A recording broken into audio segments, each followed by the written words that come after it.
going on, everybody? Thank you so much for coming back to another video. And in today's video, we're going to be talking about Batman vs. Superman, Dawn of Justice. So yeah, guys, after this review, I will only have Justice League to do, and then I will have all the DCEU, or the current DC films, current universe of DC films, all on this channel reviewed. Super excited to have all of those reviewed already and have them all on the channel. I'm going to be jumping to the MCU very, very shortly, so look out for those reviews, and I plan on catching up on every single Marvel Cinematic Universe review that I have not put on this channel already. I think the only ones I have right now are Endgame, which I just posted a few days ago, and then Captain Marvel from a couple months ago.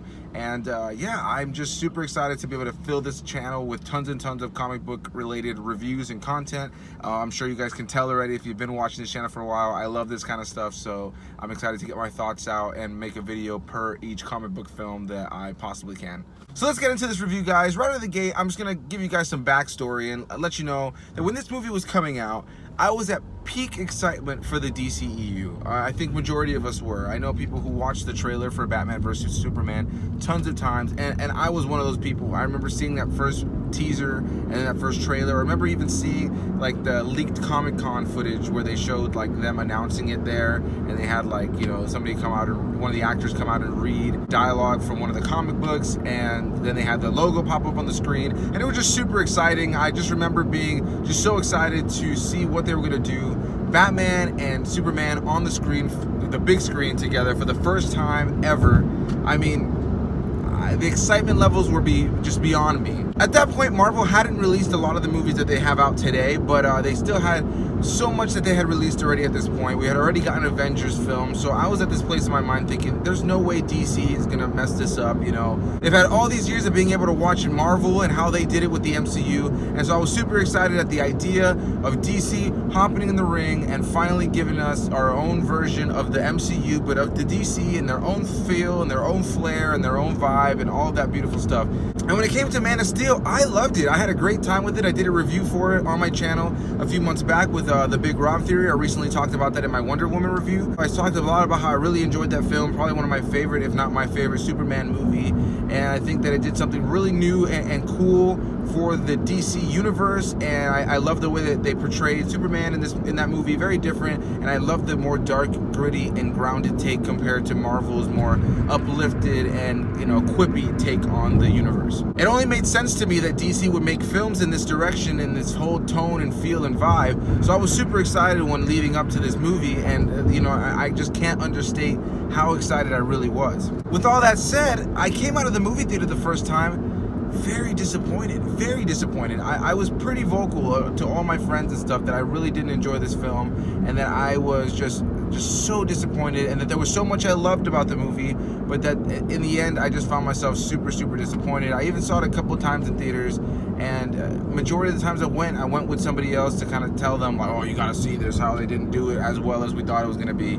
And you know, as I've had time to sit, as my movie love and my movie appreciation and my view on reviewing films has changed. I think in the last few years there's just been so much negativity towards certain movies, or just movies in general, and I definitely, you know, like a lot of us, we get caught up in something, and I definitely had my moments in specific movies where I feel like I got caught up in just being too nitpicky and not really recognizing the fullness of what's there. And it's not like I was always like that, for sure. I've definitely always loved and appreciated film and try to have a balanced take on it.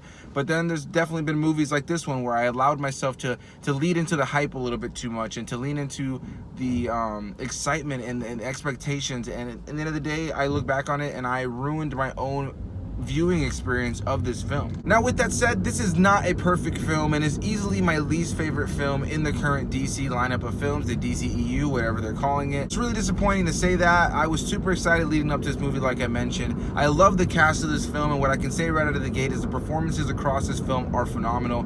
This was the film that debuted Ben Affleck as Batman. It's really sad to know that he has put up the cowl already, and that, you know, we're only this early into this DCEU and we already have to change Batmans.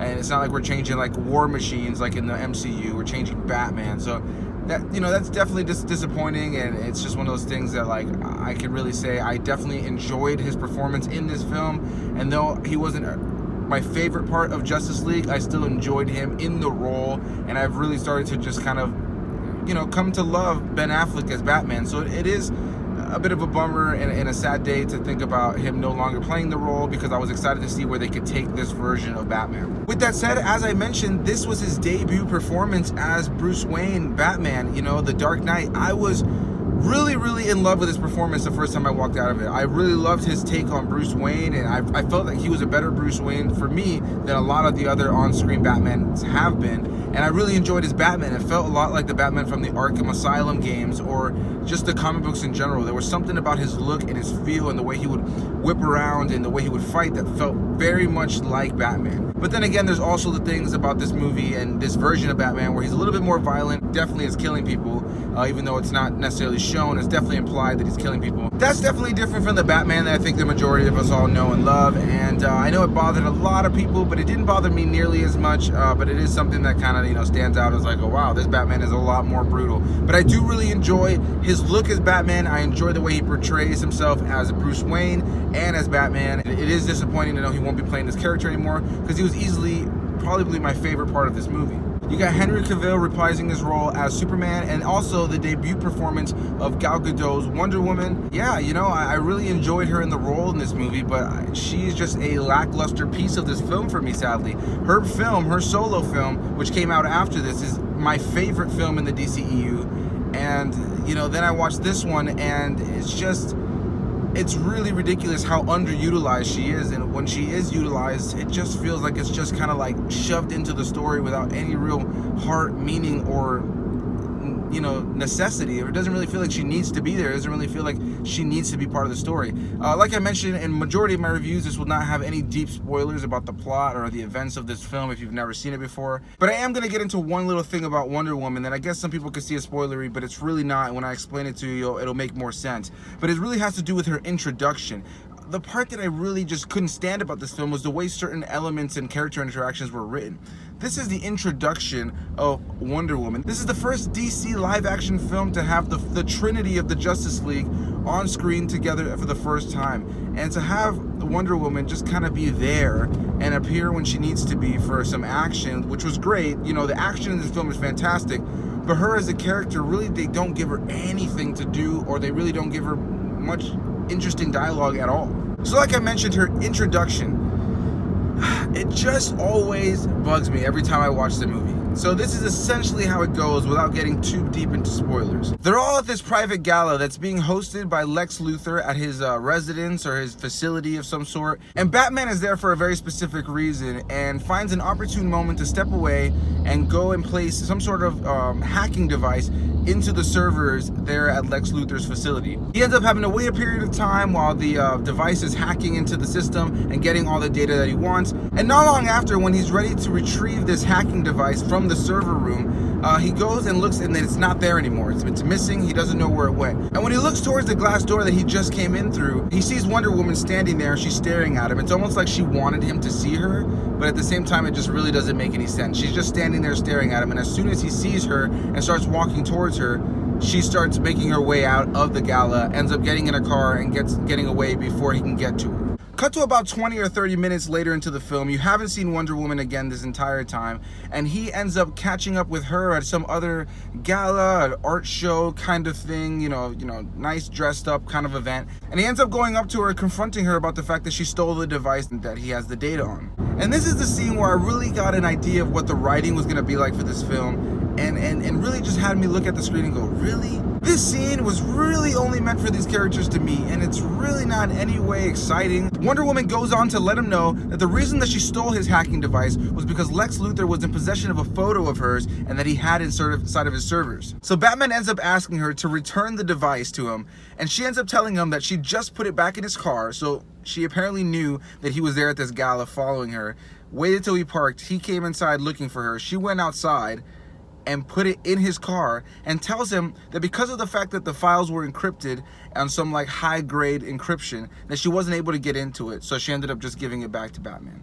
So you mean to tell me that Wonder Woman's introduction to this universe is that she stole a device from Batman in order to get something on the device, but couldn't get into the device, so just gives it back to him? That's it? That's her introduction. I always felt like that was just the most shoehorned in element. It just didn't really feel like it did justice to these characters and their introduction of really being able to meet each other. It's because of that. It is because of that Wonder Woman and Batman get to know each other, and even for the events of Justice League. All of that has to do with the fact that they met and interacted in this way in this movie. It just always felt weak to me. It always just felt like, really? Like, that's what you write in for this character to be introduced? She came to steal something because she needed something that was on it, but she couldn't get into it. She just gives it back to him. It really was only written in that way for them to get to know each other. And at the end of the day, Batman still gets the encrypted files that he initially wanted to get. It just felt strange. It just felt odd, and it just felt weak. Every time I think about it, it's just something that definitely bothers me about the movie. And I think that speaks a lot about what the writing is like in this film. You know, they just have a lot of unnecessary or very convenient things like that happen in this film. Literally, kryptonite is a part of the story, obviously, because Superman is a part of the story. And if Batman is fighting Superman, there's no way he's going to be able to fight him without kryptonite to some extent. And the way that they introduce kryptonite into the film is it literally just cuts to two random teenagers that are out in some ocean and some island and some place, and they're literally not far off the shore. They're in this little boat, and they just jump down into the water, and about like 10 to 15 feet under the water, there's a big old slab of kryptonite. Like, really? Like, that's the most convenient thing of all time. Every time I watch the movie, that's just what I feel like when I'm watching the film. You have this film, right, with incredible actors, with incredible performances. Everybody's performance in this film is solid. I really enjoy everybody's performance. There's one performance I'll get into in a moment that I'm not a huge fan of, and I know a lot of people had a really divisive thought process on, but we'll get into that in one moment. But for the most part, every performance in this film is awesome. All the new characters that are introduced are really well cast, and the scenes that have them, you know, are at least somewhat interesting. But then you have writing situations like what I mentioned with Wonder Woman, and you have so many other writing situations like that throughout the film. Just so many convenient plot moments or things that get the story continually going, but you really can't get yourself emotionally attached to everything happening. This is a beautiful looking film. Zack Snyder definitely knows how to direct action and also how to direct cinematography and just create a beautiful film. The special effects blend seamlessly, and I've always just loved the look, the feel, the vibe of this film in terms of just it feeling like a DC film. It really does expand that world, and I was just so excited for this movie, and there's so many things in the right places. The puzzle is almost complete, but then the story, which is so long, you know, the extended cut of this film, which is really what I'm reviewing right now mainly, but just the extended cut of this film is 3 hours long, and you have such a long film, and it just feels like nothing important or really substantial happens until the very end of the film. One of my biggest gripes that I have with this film is the fact that the movie is called Batman versus Superman. Batman versus Superman. That implies that there's some sort of, you know, fight between the characters, right? And what I love is that Batman has solid motivations. They open up the intro of this film with showing the devastating fight between Superman and Zod at the end of Man of Steel. And it really just gives you it from a different perspective and makes you realize that, you know, Kryptonians or aliens in this universe coming around and fighting in these cities. People are dying. There's collateral damage. You know, there's a lot of really serious things and high stakes in these situations with superheroes. I think that it proposed a lot of interesting questions and proposed a lot of really interesting plot points and things that I was really excited about. The intro of this film is fantastic. I mean, I love the openings to this film. I love Ben Affleck's performance throughout it. You really get a sense of his character, his understanding, and really understanding why he feels the way he feels about Superman in this film. You know, you really do get a great sense of understanding, and I love what they did with Batman in this film. I really, really do.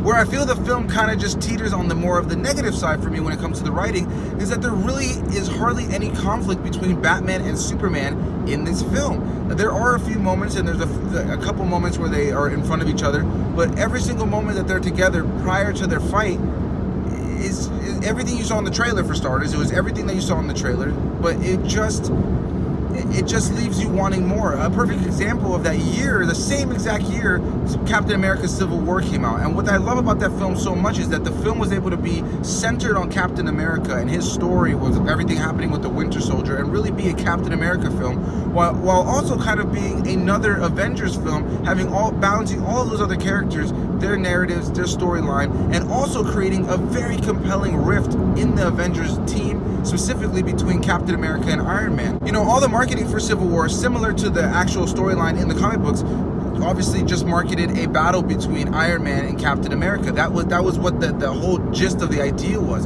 So when you have a movie called Batman versus Superman coming out the exact same year, and Batman versus Superman really only implies that they fight, but not necessarily that there's genuine turmoil between the characters, or there's some sort of tenseness between them. There was hardly anything. That their argument, their fight that they finally have in this film isn't even based on anything that they disagreed with as two people. They never had that moment or that time in the film to really have an issue with each other. They're kind of put in a situation where they have to fight each other, and I've always hated that. I always felt like that was just the cheap move. It just always felt like they just really missed the mark there, and just the fact that the movie's called Batman versus Superman, and the only versus that happens is them fighting, but it really doesn't feel like it builds up to what it really should have been.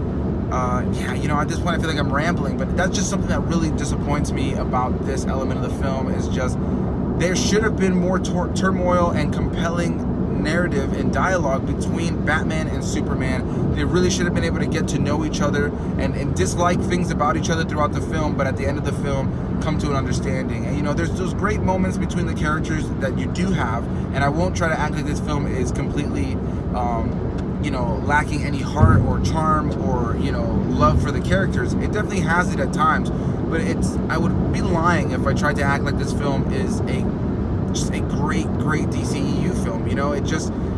It's got some great action. It's really well shot. It's got some great cinematography. It looks beautiful. The costume design and so many other production design of the film is fantastic. I think that is undeniable. And I guess the one last negative that I'll give, because I know the majority of this review has been negative, would be Jesse Eisenberg as Lex Luthor. Leading up to this film, I was not super excited about the idea of Jesse Eisenberg playing Lex Luthor. I like Jesse Eisenberg a lot as an actor. I think he's incredibly talented, and I really enjoy his performance in majority of the movies that he's in. But I just wasn't sure how I would feel about him playing Lex Luthor. And after many rewatches of this film, I have grown to enjoy his version of Lex Luthor. When it comes to comic book adaptations, or just adaptations of stories in general, or just films in general, I always really try to tap into what that actor was trying to do, and try to tap into that version of the character, and not really hold myself to previous versions of the character, or hold the actors in my head to previous versions of the characters. I definitely never want to do any of that. So, at first I definitely wasn't a huge fan of it. I just felt like it didn't feel like Lex Luthor to me. Now I've kind of grown to see this new version of Lex Luthor as they've kind of expanded on him, and I realize I kind of enjoy it. There's a quirkiness to it that I really kind of think is kind of funny and kind of cool at times. But in this movie, I just think he's given really weird dialogue, and it just makes him feel less threatening and more of just like a, kind of annoying, kind of like a nuisance, essentially. He doesn't really feel like a big threat. I mean, he does have moments where he causes some shit to happen in this movie, but it doesn't ever really feel like a huge threat. He just kind of feels like I mentioned, a nuisance, like a pest, like an annoying character that you just kind of want to tell him to shut up or something. Like you're hoping for him to get killed at the end of the movie. But those are my thoughts on Jesse Eisenberg as Lex Luthor. I don't think that's the best casting choice they could have gotten. I think there's a lot about it that I do like, but there's a lot about it that I really don't like. And I think that's kind of my feeling on this movie. Easily my least favorite DCEU film. I think it has some great cinematography, some great action, some great acting, like I mentioned. And I think that looking back on it and seeing the other films that have come from it, I appreciate what it did and what it tried to do, and the fact that it introduced us to, Gal Gadot as Wonder Woman, and Jason Momoa and the other rest of the cast as the different Justice League characters. I enjoy them in those roles, so I thank this movie for that. But this film is just a little too convoluted for me.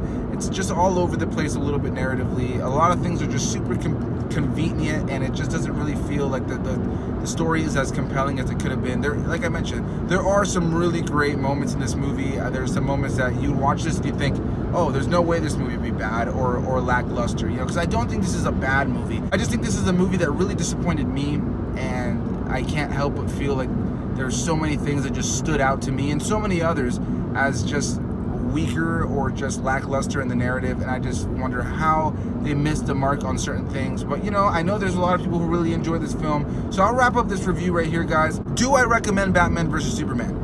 After everything I've said, yes, I do recommend it. I recommend it for fans of comic books. I recommend it if you're going to keep up with the DCEU, just so that you can just have that film in your mind and know the events of what happened, because there are pretty significant events and things that happen in this film that the films that play off after this definitely play off of that. I think that it's a necessary piece of the puzzle if you're going to continue on with the rest of these films. Outside of that, I think the movie has a lot of really great action. I think it looks beautiful, like I mentioned. The actors give great performances in this film, and there's just so much to like about this movie. There's so many moments I think about, and I just think, wow, I love it. I love the look and the feel of this movie. So much about it was perfect and right for me. I just wish I cared more about the narrative and the story, and I just wish I didn't watch the movie and keep thinking like, man, like, why did that go that way, you know? Because then you watch the next scene that's really great, and you're like, all right, I love this, I'm back on board. And then another scene happens, and this is just a film that's very divisive for me, you know? I try to keep it balanced, guys. You know, I try to give a very objective take to the film, and you know, this is just kind of where I land. This is a longer review. Sorry for just rambling about Batman vs Superman. I'm sure all of you guys have seen it and heard plenty about it already at this point. So if you have watched this video all the way through, thank you so much. I very much appreciate it. I'm gonna go ahead and end this here now, guys. Thank you guys so much for watching this video. If you have seen Batman vs Superman, let me know in the comments down below. Did you like it? Did you not like it? Did you hate it? Were you disappointed as I was? Or did it kind of live up to what you were hoping this movie would be? I am very curious about all those things, guys. Make sure you let me know down below. Make sure to hit that like button. Subscribe for more videos. Hit the little bell icon so you guys can be notified about my future videos. And I will see you guys in the next video. Bye-bye.